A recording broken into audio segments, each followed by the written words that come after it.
Hello everyone, today we're going to be doing a Python project called Decoding Cipher Text. So let's say that this is the text that you've been given. And it's obviously a ciphertext because we can't understand it in actual English. It's equivalent in the actual text. So for every cipher letter, we have what the actual letter is supposed to be. So we need to convert these letters to these actual letters. So how do we start by doing that? Well, the first thing in our case is I'm thinking the best way to store this large amount of data would be in arrays. And if you know, arrays are these data containers that can hold large amounts of data, actually loop through the items in this container and try to find specific letters. So let's just start with that. To create the array or list in Python, you start with the name of the array. And I'm going to call this our code book. I'm going to say equals, and inside square brackets, I'm going to start writing my array. If I just had one pair of square brackets, that would be a one-dimensional array. So think of it like a sequence of letters that have been stored one after another. What we want to do is create a two-dimensional arrays. So sort of like this. What this means is that we're going to store, for example, Q and A. You can see this is corresponding to this Q and A, wherein I'm storing the first letter as the ciphertext and the second as its equivalent in actual text. So I'll continue doing this for the rest of the letters, and I'll see you when I'm done. Okay, so I completed writing this array, and it's a good time to ask, why do we need to make this array? And you know, why can't we just keep comparing the letters in this message with certain letters? Well, first of all, that wouldn't be very dynamic because we could have different messages. Maybe we just want to convert a single word, maybe we want to convert a single sentence. So this means we don't really know how many letters there are going to be in our message. And the other thing is, we don't want to keep evaluating and saying if letter is equal to Q, then the actual letter is equal to A, and sort of repeat that for 25 other letters. So it's much better to have that in an array where it's more dynamic, when you don't know what is the length, what are the spacings and stuff, and you can just loop through according to this text. And I'll show that a little bit to you later. It might be also an interesting time to ask why we're even doing this. Why can't we just convert the letters, the ciphertext letters by ourselves? That's a good question. If you try that, it's pretty time consuming. It's a lot of manual work, and it's a pretty repetitive task. You have to go to the first letter and then search through for this entire array, try to find out where Z is, and then locate its equivalent as T, and then replace that. And do the same thing with, this might look like 20, 30 letters. So it is a much better idea to have a program that is going to do this, automate manual and repetitive tasks. So we finished writing down our array, and we want to start with allowing the user to input whatever message or word they want to search, or maybe this entire message. So for that, we're going to give some instructions for the user. Right now, if I run this code, nothing's going to happen because we haven't printed anything. Let's start by doing that. First thing is, I'm going to print some useful message for the user and say, type your ciphertext here. We will decode it. Let's actually run this, and we can see that it gets printed, and we want to add a colon indicating that the user is going to type on the next line. Now you need to actually give an input function, so the user has a place to write and for us to take that information and store it in a variable. So I'm going to call that ciphertext. So I'm going to call the variable ciphertext is equal to the input, and that just means that we'll have a space here to type something. So maybe maybe I type in the first words of this message, just press enter. Nothing's gonna happen again because we haven't done anything with this variable.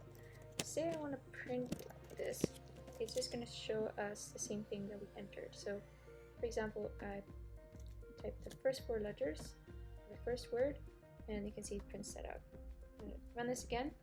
I'm gonna type these 4 letters, and it's just gonna print that again. So we have our variable and it's working, and we're ensuring that we want to take it as a string. The next thing that we want to do is identify a single letter from what we've typed. So for example, if we type YQEZ and we stored it in our ciphertext, I want to take the first letter in ciphertext, which is Y, search for Y, and then return the corresponding actual letter. So let's try to do that. But before we do that, know that we're not searching for just any Y, because Y actually appears 2 times in this array.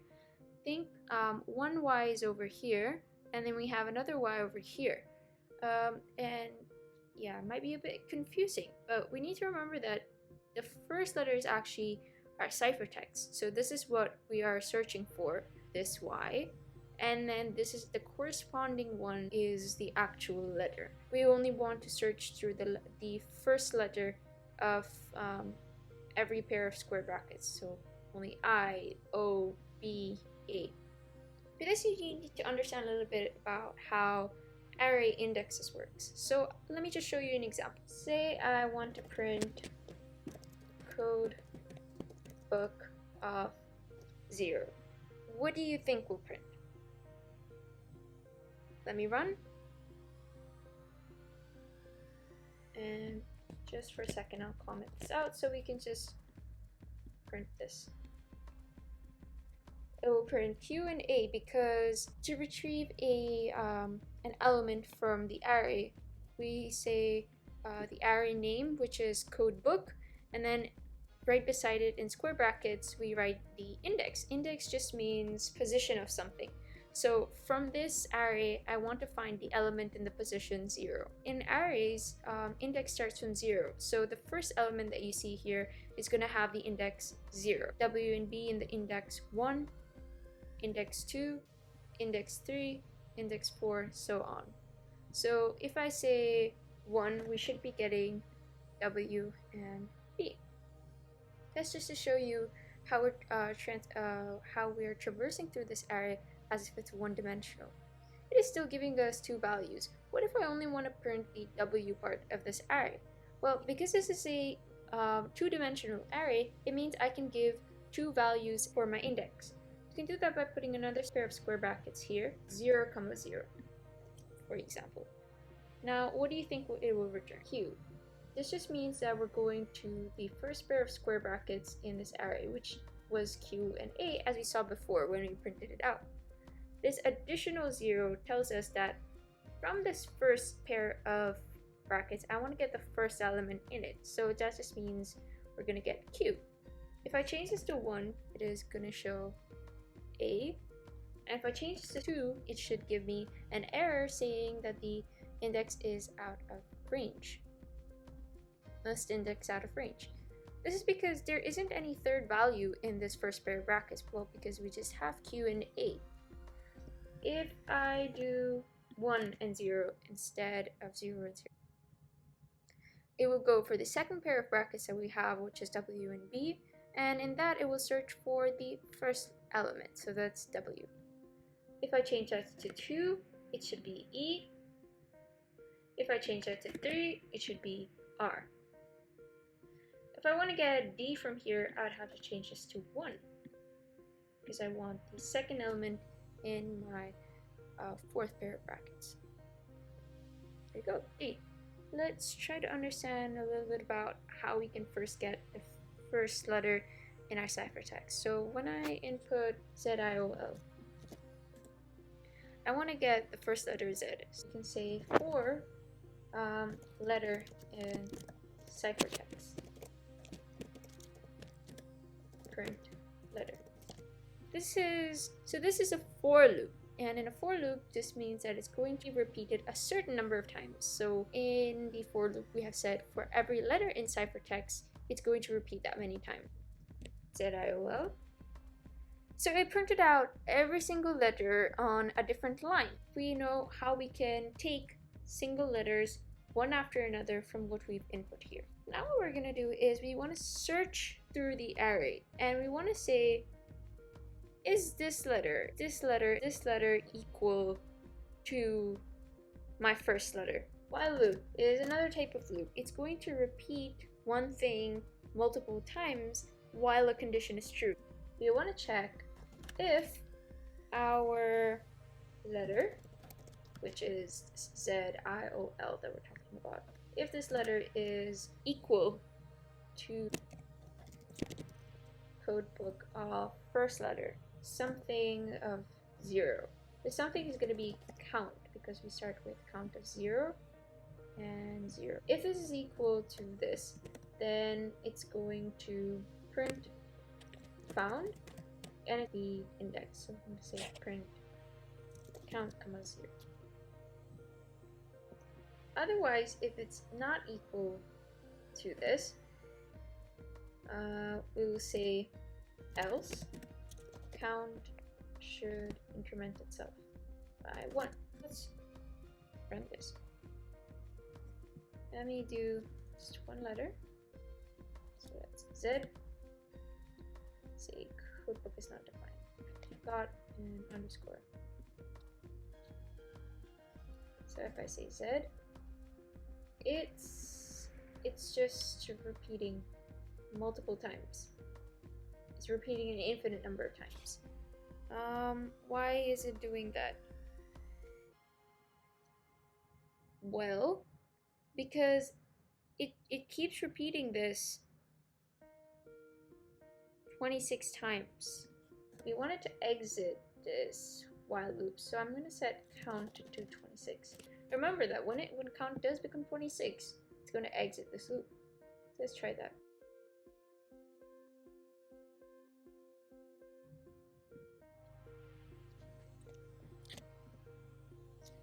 Okay, so it worked. So it said found 20,0. So let's see if that's actually in the 21st position.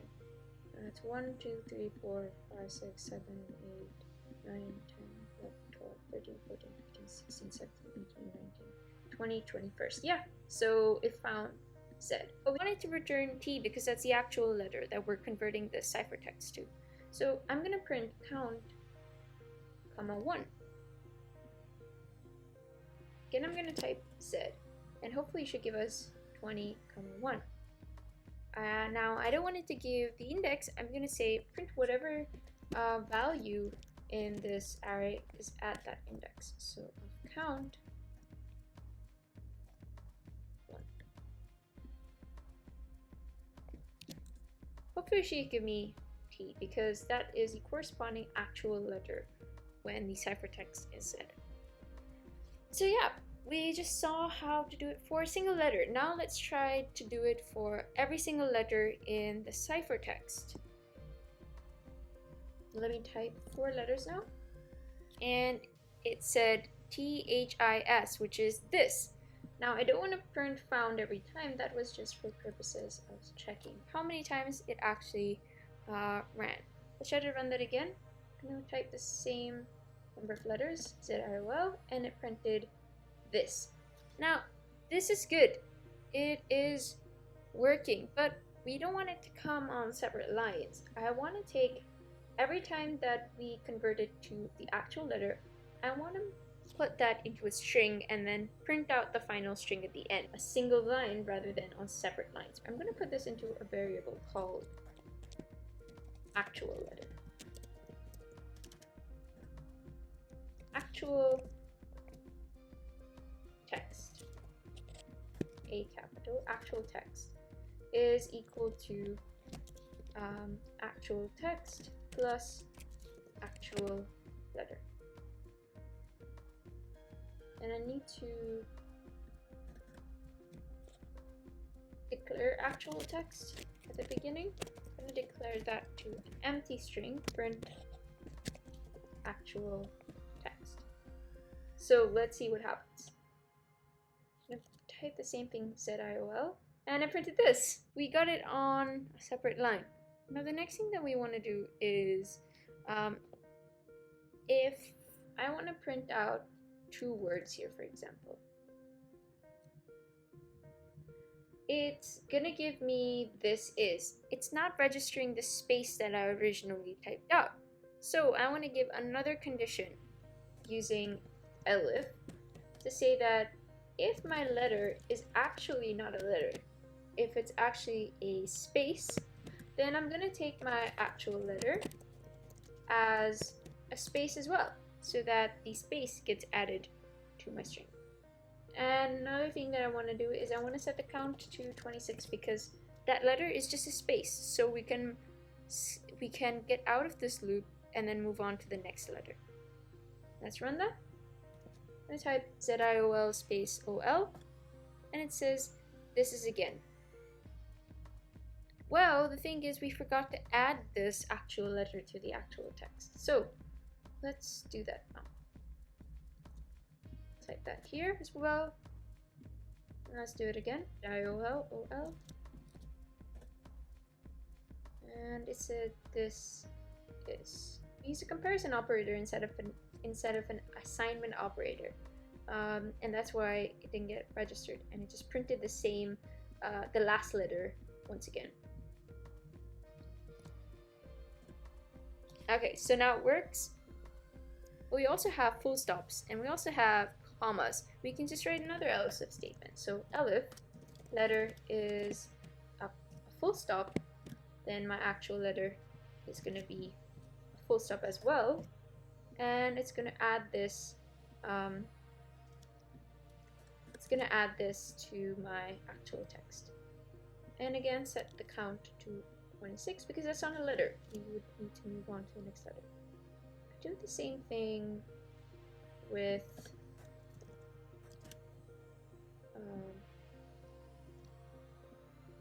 commas. So if there was a comma, my actual letter is a comma. I'm gonna add that there and set count to 26. So yeah, we've incremented, we got that right. I'll just add some helpful comments.